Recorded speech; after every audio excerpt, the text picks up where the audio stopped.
See how it goes. We should be all right today.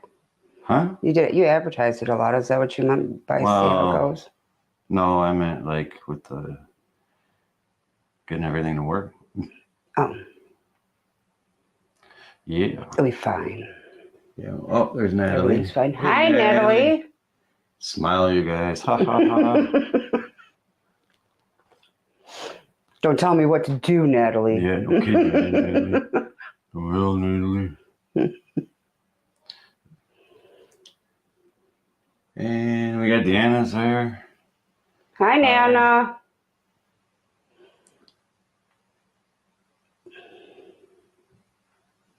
Cool. We'll just wait a few more minutes and then we'll hit it. Yeah. We'll do it that way. I'm going to tag some people while we're waiting. Good idea. Yeah. Hi, Allison. Oh, hi, Allison. Allison.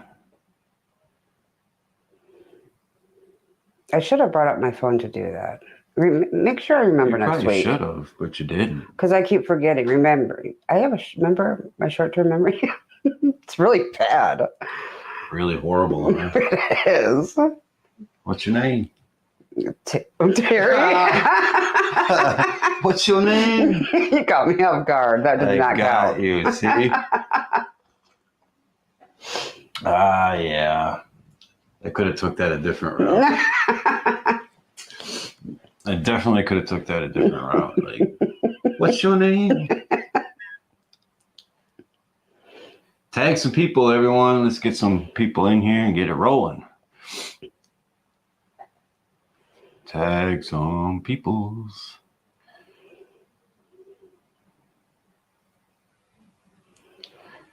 Yeah. All right, let's get it rocking and rolling. Ready? Yeah, let's do it. All right, today we're going to talk about, well, let's just start out with this. There's two types of addiction. There's behavioral, and then, of course, there's the chemical. We always tend to talk about the chemical. Right. And, you know, the top 5 of those, you know, we talk about them often. So we're going to also address behavioral addictions today. But the top 5 chemical addictions, what would they be? Are heroin, and this is actually from number 1 to number 5, is heroin, alcohol, cocaine, downers such as like Xanax and Ativan, and then nicotine. Oh, that's me. I'm guilty on the nicotine. Yeah, me too. Nicotine and caffeine. The caffeine, it is on that. It's just not in the top 5. Right. Of course, right. You know, that list could be, that goes on and on and on. Yes. For sure. But behavioral addiction. So, you know, the difference between a behavioral and a chemical, like a behavioral is like, it's like a habit more than a chemical dependency, right? But both can be just as dangerous as each other sometimes. Oh, yeah. Sometimes. We'll have to say hi to Lynn and Mom and Dad in Arizona. Oh, hi, Mom and Dad from Arizona. Yeah, so cool. Thanks for tuning in, everybody. Tag some people. So we're going to talk about the behavioral addictions today. Some of them often are the result of someone redirecting their chemical addiction. Yes. Yeah. You know, like, I can't tell you how many times you see that, like, so let's just go over the top 5. Okay, let's do that. Let's do that. I'll let you do that. Okay, which is shopping, food, sex, exercise, and social media. Now, as you see, my addiction turned into exercises, behavioral, and healthy diet. For me, everybody likes to shop. Everybody likes to eat. And, you know, sex and exercise, well, we can almost combine that as one, right? Sometimes. Sometimes. So then you got TV and social media. Right. So, mine definitely went to shopping. Did it?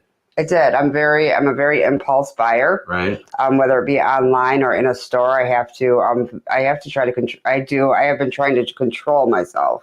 Yeah. And it's difficult because it gives you that feel-good moment, right? And all of the ones that we mentioned, shopping, food, sex, exercise, and again, those are just the top 5. There's many more, right? So I know, like, we always tend to say, I earned it, I deserve it, as an excuse, like we kind of make that our own. We make up our own excuses to do those we things. do. And they can be really detrimental to not only yourself, but the people around you, a relationship. I like to use it on social media, TV. I seen a good meme about the social media one, and it said if you don't understand drug addiction, just put down your phone for 24 hours, and every time you think about that phone is how an addict feels about their drug. They're drawing a parallel from behavioral to chemical. Yes. Yeah, and what the mind does, right? So it reacts almost similar. Like it's very similar, actually. We gotta say hi to Lisa. Hi, Lisa. I think we got everybody for right now. Yep. But yeah, so like people tend to think that once they are in recovery from a chemical addiction, that's it, right? They're good. They only have to worry about that. But I know firsthand, like I'm addicted to coffee and cigarettes like no other, right? If I don't have those two throughout my daily activity, watch out. Does it alter your mood if you don't have them? I thought about that so many times, and it's when someone tells me you can't.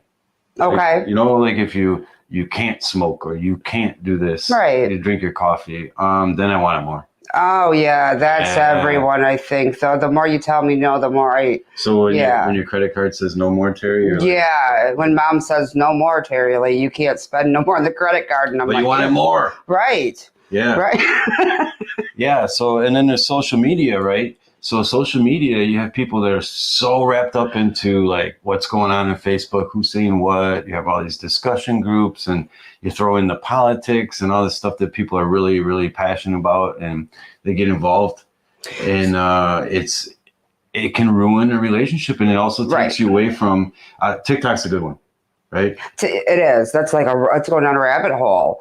When you're watching TikTok, I'll do it. I'll be like 5 minutes on TikTok, then 4 hours later. And why is that dangerous? Yeah. Because we're sitting there and we're scrolling our phone and we're missing life.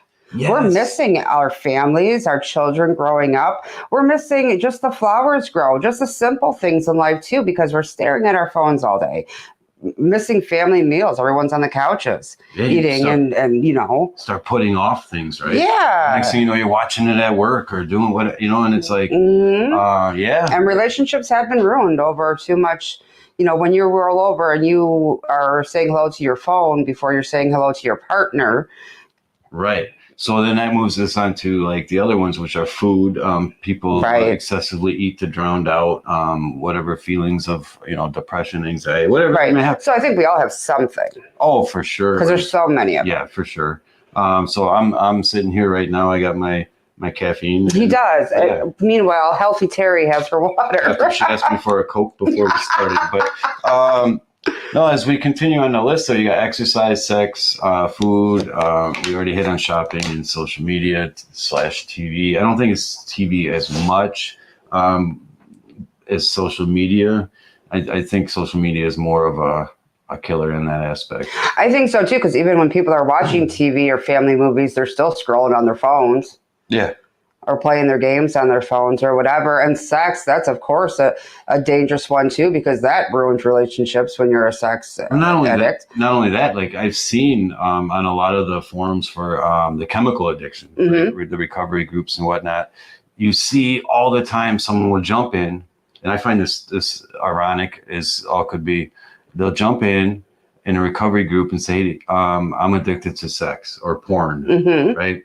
And everybody's like cracking jokes and laughing. Yes. And it's like, wait a minute, time out. Weren't you just down that same? Yeah. But they don't get it because it's a behavioral addiction. I've seen that too, Joe. Yeah. You're absolutely right. You know what? I'm really surprised that gambling wasn't on the top 5 of behavior. I know. I think gambling would almost be above like exercise. I can see shopping, food. I can see being addicted to working out. But yeah, gambling is another one that definitely can ruin a life and a family.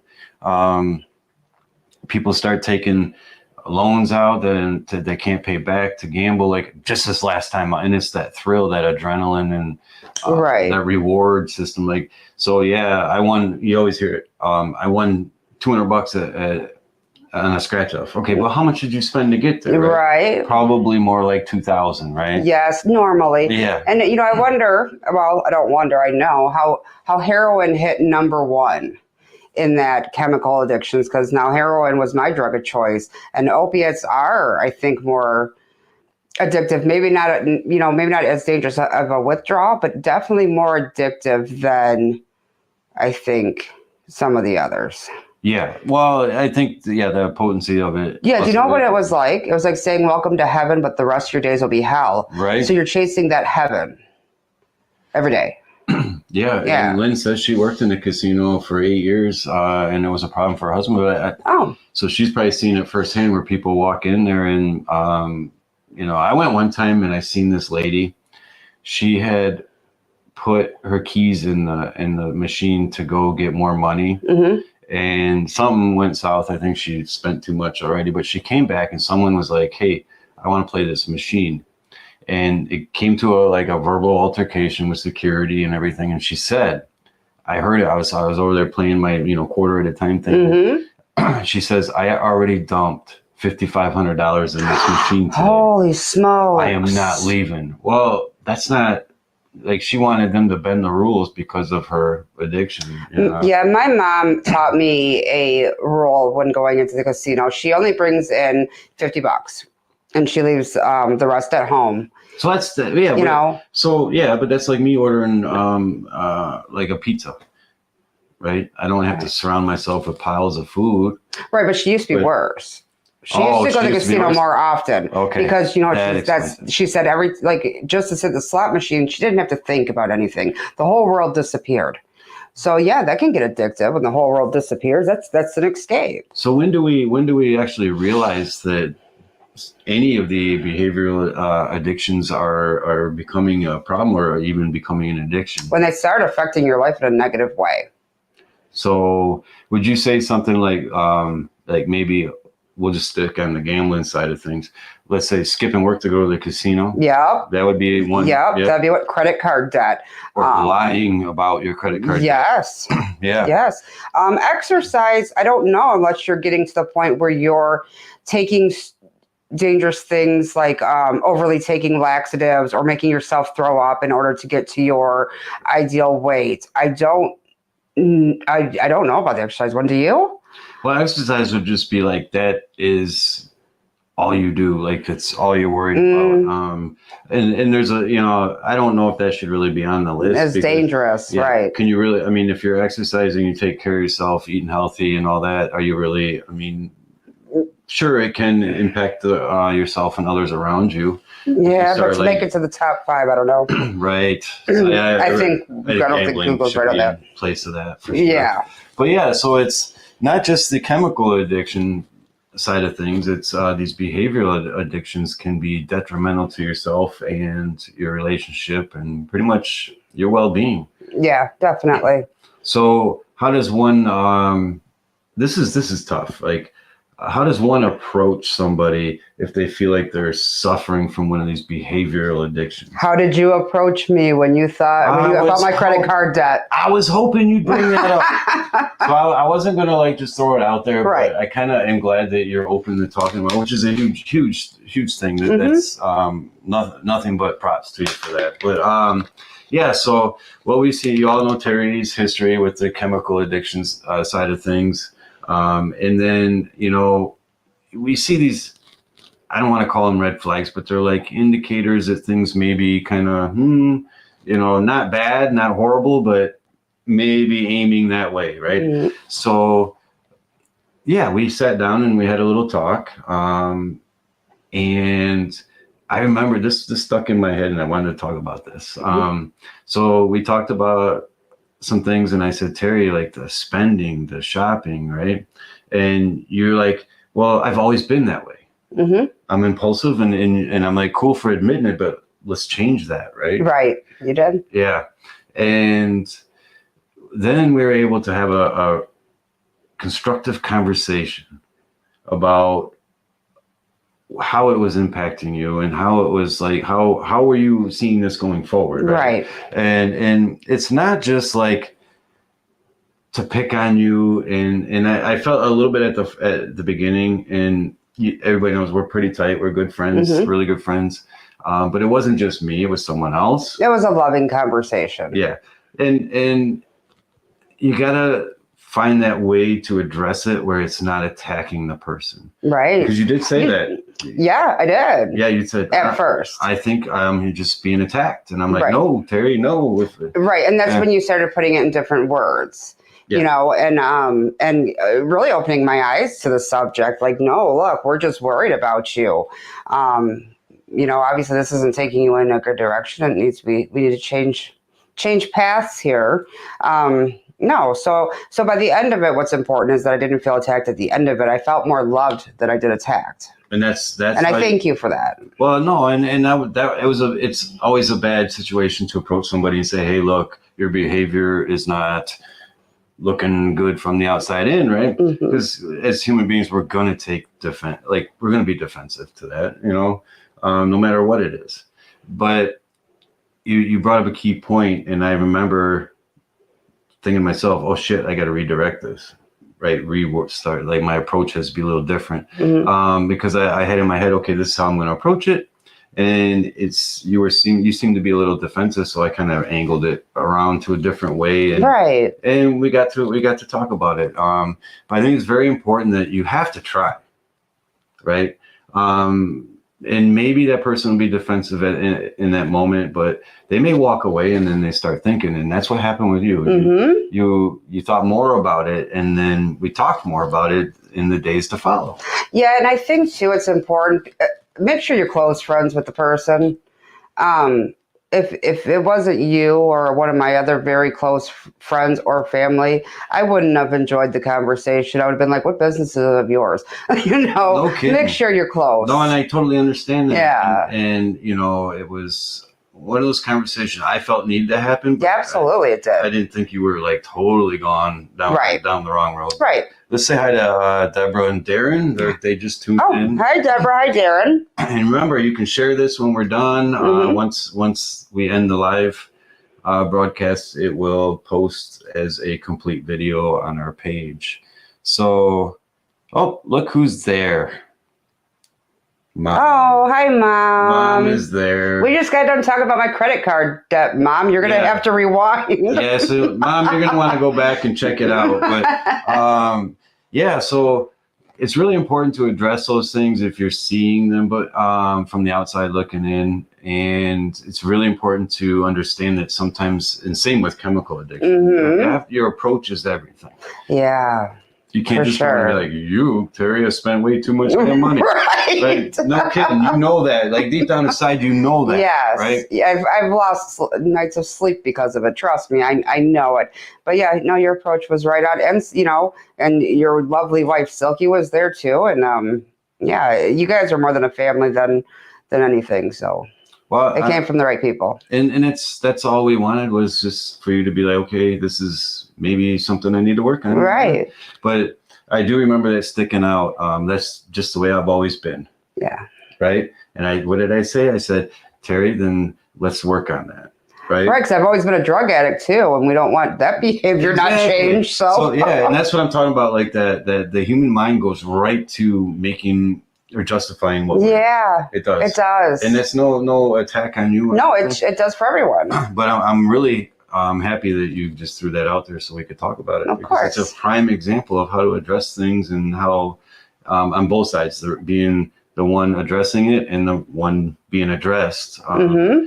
If someone does it, say, hey, we need to talk. Maybe you need to And it's important too, guys. This conversation wasn't by texting, and it wasn't by phone. This was in person. Although you gave me the option. I did give you the option. And I said I prefer face to face. That's right. So and it was face to face, which was an awesome choice. Obviously, I don't think phones go too well, or texting. No, there can be so much misunderstood or misinterpreted. Yes, text, and you can't see someone's body language. Right. Like, are you attacking me, or are you just caring about me? And you got to be able to read body language and words and everything. So For sure. So what we're going to do is we're going to wrap it up. I think this month we're taking a break from our events. We're going to hit the road next month. Yeah, we'll continue next month. Yeah, we'll hit that in May. But what we really want to put out there right now is if you're interested in becoming a volunteer, maybe a podcast participant, get a hold of us and we will make sure we're back in contact with you and set something up. We are planning on having a volunteer meeting in the next couple weeks here. We'll put that out on our Facebook page, so watch for that. Right. Other than that, everybody stay safe and share away once we're done here. That's right. Thank you guys all for tuning in. We appreciate all you guys. All right. Have a good night.